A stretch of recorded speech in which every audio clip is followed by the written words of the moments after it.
Yeah, what a regular season with ups and downs from Harden getting traded early on. The Sixers go on a tear. They start the season 29-14 as a top 2, top 3 seed. And then just a week later, after Embiid puts 70 on Wemby's head, he gets hurt. Sixers go 10-21 in that span and fall to about 39 and 35-ish without Embiid.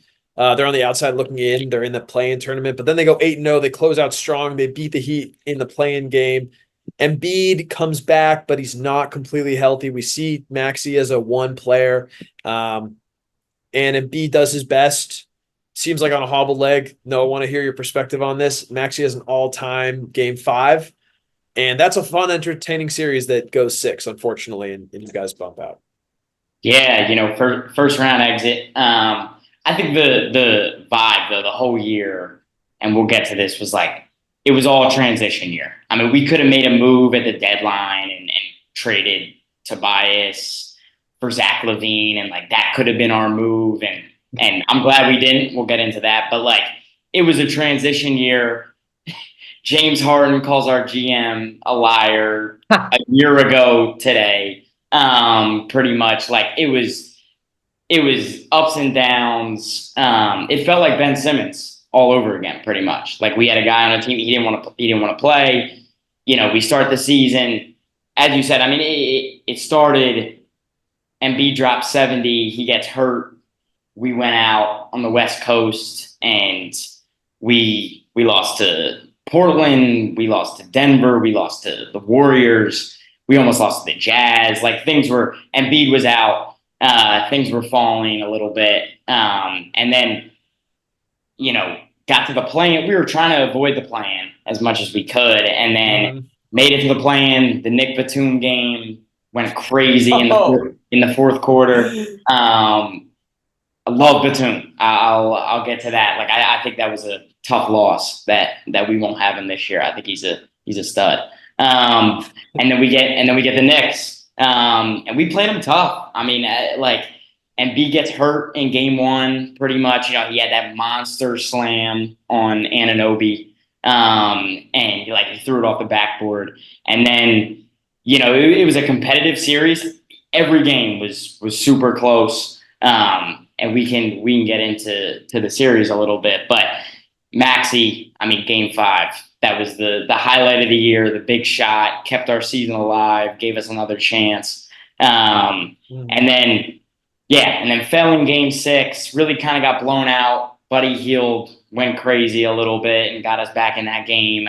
And then Josh Hart, it was the perfect encapsulation of the series. Josh Hart hits the dagger. This guy's made 6 threes all year, and he went 4 for 8, 4 for 8, 5 for 8 in the series in big games. He was huge for the Knicks. But good, honestly, competitive year. Nick Nurse, first year. I like him. Looking forward to year 2. But yeah, good season.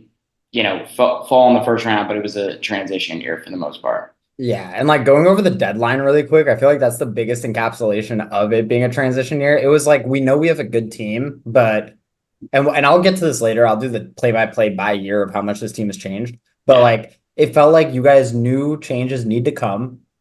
Daryl Morey wanted to tell Embiid not to get mad, wanted to tell the fan base not to get mad. So you send Morris, Furkan Korkmaz, who's been asking for a trade every year since 2016. He finally got traded, shout out.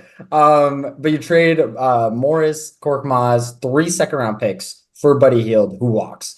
Then, you go, what was it? Pat Bev for campaign and Pat Bev and a second-round pick for campaign. So it's like these are moves where you're down to give up second-round picks. But we're not dipping into the stash of first-round picks the Sixers have, which includes 2 future Clippers picks, future best of Houston, OKC, and Clippers pick, etc. So Morey was very aware of what assets he had, and he was willing to spend second-round picks and not first. And that kind of tells you, as good as this team was, they're not ruining their plans to go make this team better. Overall, though, I thought it was... Given that you guys knew that, and given that, again, a year ago today, James Harden, the guy who had just won you 2 playoff games against the Celtics the year before, like is telling a group of Chinese elementary schoolers that the GM is a liar. That's crazy. First of all, unbelievable moment. No. But that's how the season started. And given all the injuries and whatnot, and given this offseason, because if this offseason goes worse, we're having a different discussion as well. But given all that, I feel like you got to be kind of hyped to be in the situation you're in now.